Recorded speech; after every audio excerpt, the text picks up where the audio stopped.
exactly. And we tried to bring that approach to the whole station. We had this plan we wrote up to use the funding that the school was giving us to make the studio equipped with cameras and all that. But I emailed, everybody, the station director, the professor who advises us, and they all basically just weren't really too enthusiastic about it, so we just bought our own camera. Yeah. we were like, you know what, we don't really need their permission, so we can just... And where's the time? Is that 6 minutes to your own, or what is it? I don't know what that is. That's 6 after the hour. Oh. So it's 7:06 right now. Okay. Just which one is the? No, it's this one. Okay, right. Yeah, that's the mics, and that's the radio. Okay, so.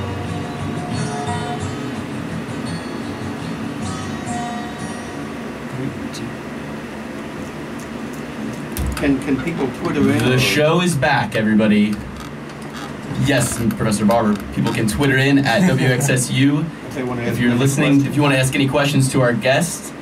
First, let me welcome everybody back to another glorious hour of Sunday radio. What are we calling this thing now? We don't know what we're calling it yet. We're thinking off the air because now, during the time that we have music playing, we will have a camera in the studio that is going to record the entire show. So all the juicy off-the-air stuff that you want to hear from me and my co-host Dan Bittman, DJ Danny Bitt in the house, you will be able to look at on YouTube now. So anytime you want to hear what's going on in between the songs, the real down and dirty, you can go on YouTube and check that out. So today, the first show of the year, we have a very, very special guest. Starting off with a bang. The retired president of RFP ANALYSTS, professor at Salisbury University, Robert Barber. Robert, how are you doing today? I'm doing great. Thank you for having me on. Of course, of course. So, let me explain a little bit about me, Daniel Bittman, and I's relationship with Professor Barber.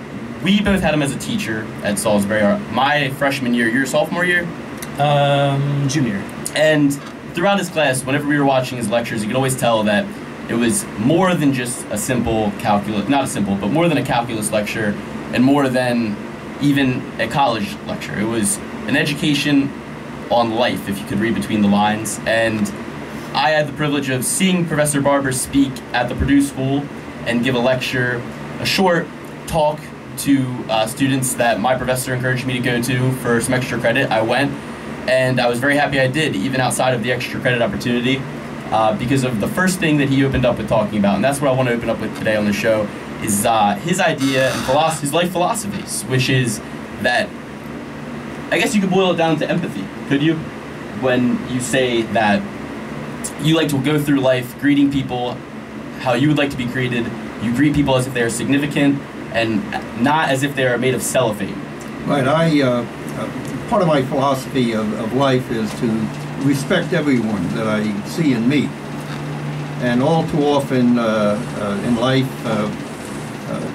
somebody might be down, not feeling very good, feeling like cellophane, like people just see right through them and don't even know that they're there.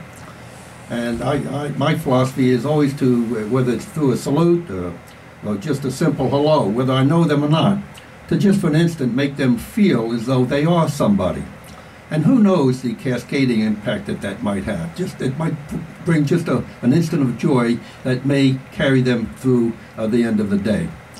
But can I take a moment here just before we go on to say hello to all of my current students that may be listening, any former students that may be listening, and tell you what a thrill it is to have this opportunity to be a guest on this radio show.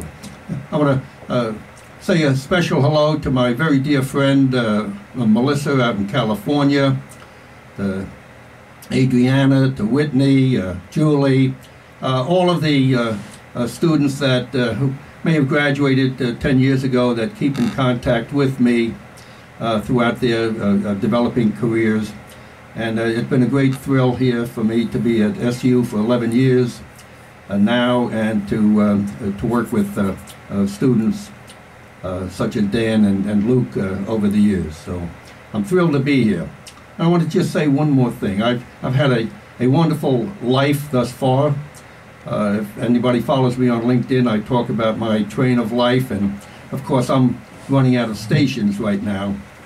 I've had a lot of great experiences, and this experience right here is very, very special to me. When I have a couple of former students at SU think enough to bring me in to be their first guest is really a true highlight.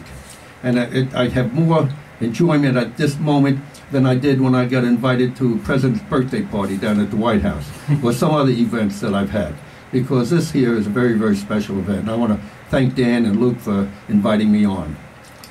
Okay, we're definitely going to have to bring up going to the President's birthday bash. It's definitely a story I'd like to look into. Once again, thank you for coming on the show, Professor Barber.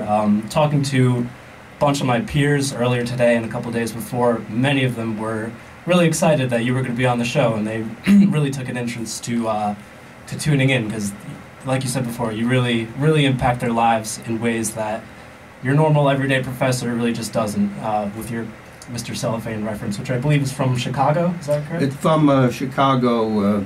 It really changed my life, that show, which my wife and I saw many years ago when it was on Broadway, and then later on when it was a movie on radio. And to be very brief, not on radio, on television, and in the movies. J.C. Riley, the support actor, sang one song called "The Cellophane Man," and he laments the fact that nobody knows that he's present. He lacked all kinds of presence, and he'd enter a room and nobody would know that he was there. He'd say something and nobody would pay any attention to him. And to me, the lesson was that there were two lessons I got out of that. One, it's his fault that he was Cellophane Man. I didn't have any sympathy for the character, because if you choose to be Cellophane Man, you won't bring out any of the strengths that you have to make you noticed. If you don't educate yourself, so you have something to say in any forum that you're at, then people won't listen to you. So the Cellophane Man in that movie was a weak person, and he had within himself to bring out his strengths, to better himself, to look in the mirror and to understand that he has a weakness, but yet he has the ability to overcome that weakness and to become a person of strength. And the other thing that I took out of that was that people should be respected, whether you disagree with them or agree with them, whether you know them or not. A simple recognition by a salute or a nod or a good morning may go a long way in affecting how that person's demeanor is for the rest of the day. So I salute everybody on campus just about when I pass by, and the reason is not because of any military background I had, but because I try to show my respect as a human being to everyone I pass. And this is true. Anybody who's ever crossed paths with Professor Barber in the hallway, you know that he is sincere when he says this. He's open to everybody, and I like what you said about the Mr. Cellophane thing most because I have, too, a feeling that a lot of people are underutilized. I think that most people, like you said, you never know the cascade of events that will occur because you simply acknowledge somebody, or you simply, and not so much as just giving them a nod, but if you believe in somebody, if you give them the time of day and the general respect that every human being deserves, then you never know what great things can happen. And I equate it to this time. I was working at a restaurant, and I was a waiter, and 21 years old, lowly waiter, not even making a minimum wage an hour, but I got to meet a lot of interesting people at the job. And to me, every time I get a restaurant job, the people I meet that are the most interesting are those in the kitchen. You'll never meet a harder working group of people than somebody in the kitchen of a busy restaurant. And these people will take all the blame of things going wrong and reap none of the rewards of things going right, but they still show up every day. They're the first ones there, and they're the reason that you're enjoying your meal all night long. But I met one man who wasn't really a kitchen worker, didn't prepare the food at all. He was a dishwasher, which is even more of a degrading position in terms of not getting the respect you deserve, being the lifeblood of the restaurant, and getting paid the least, probably, out of anybody in that restaurant on any given day. but the show wouldn't go on without the dishwashers. And this was an older man. He was probably in his early 50s, late 50s, and I saw him in the bathroom. I didn't get to talk to him a lot, like I said, because I was a waiter, and he was a dishwasher, and our paths didn't cross too often. But when they did, I always talked to him for a little bit, and we saw each other in the bathroom, and he was telling me how, he asked me where, because he knew I was commuting from Maryland to work, and he asked me where in Maryland I was from. We began talking like that, and he asked if I had ever been to Virginia. And then his eyes started to glow, and he looked away as if he was reminiscing on something. He said, I would love to move back to Virginia. I really would. You ever go to King's Dominion? And we started talking about, all these different places in Virginia and how he loves it, how he loves Virginia. And I'm looking at this man, and I'm thinking, you're, in your 50s. Go to Virginia. Move to Virginia. Why wouldn't you want to go? You could be a dishwasher in Virginia. You could be a dishwasher anywhere in America.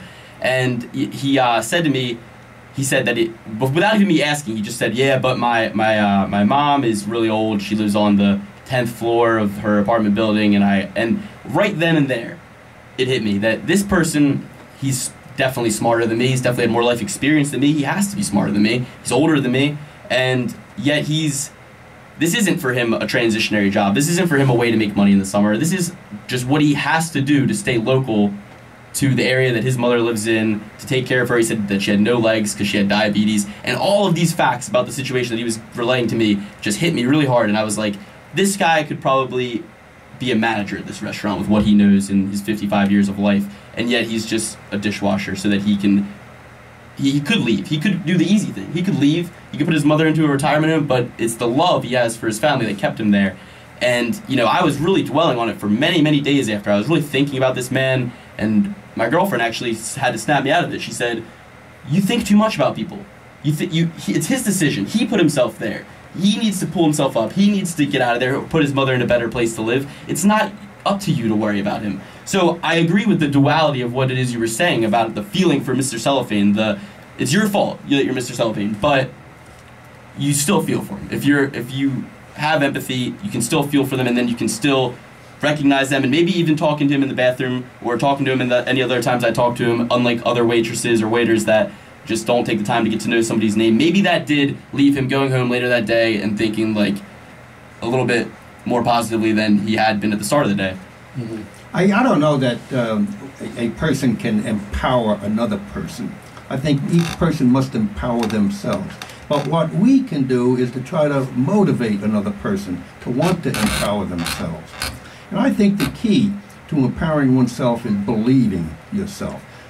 And I wrote an article, I think I posted it on LinkedIn some time ago, about the law of attraction. And I'm not talking about the physics law of attraction and repelling negatives, attract positives, positives repel positives, and so on. I'm talking about thinking negatively or positively about yourself. Cellophane people tend to think negatively about themselves, and therefore they attract negative things to them when they enter the outside world. So I believe that the first step in becoming not cellophane man, but a relevant person, is to start thinking positively about yourself.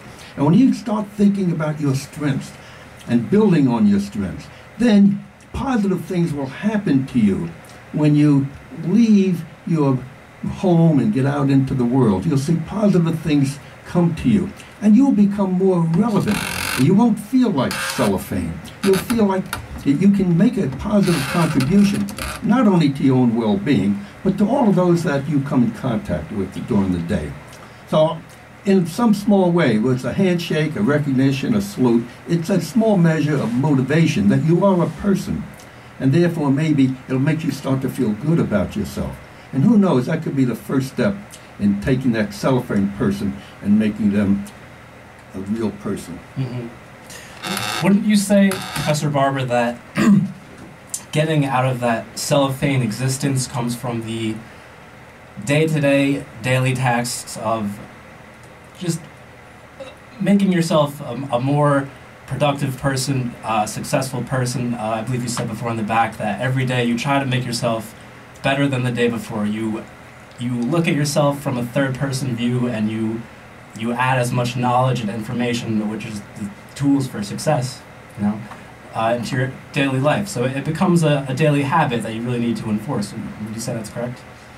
Yes, I do. I think knowledge is the key to a rich life. And I look at all you students listening here tonight. Why are you here in school? It's to gain knowledge. And not only knowledge in the field that you're studying, whether it's chemistry or communication arts or mathematics. It's knowledge across all subject areas, history and philosophy. Because the more knowledge you have, the more you can contribute outside of the classroom. But when you meet with friends or you meet in any kind of a forum, any conversation that comes up on any kind of subject, you feel you can understand what they're talking about. The more knowledge you have across the broad spectrum of topics and subjects. And when you speak from knowledge. And then people will tend to listen to you. If you don't have that knowledge, if you shut off learning history because, oh, I don't think I need history in my life, I think you're kidding yourself. And all knowledge helps you become more relevant in life, helps you become more relevant in your career. Because you never know, 5 years, 10 years from now, what kind of task you're going to be asked to do. And the more knowledge you have, I think you'll be able to do a better job, be more productive, and people will listen to you. And when people start noticing that you're around, you are no cellophane person. You're a real person to be respected and admired. I think it's back to what Daniel was saying. It's that whole putting knowledge into your head every day. It's important. It's very important. But it's also daunting as a task to wake up in the morning and pursue something that you're bad at. Like, to learn new things is probably the hardest thing to do, and it only gets harder. When you're young, I remember being in 1st through 8th grade, and anything you pick up, you seem to excel at quickly, and because the people relative to the ability of those around you, you don't have as much of a mountain to climb because those around you are your age, and they are probably just as good at something as you, and they've been doing it just for a short amount of time as well. So, but as you get older and you are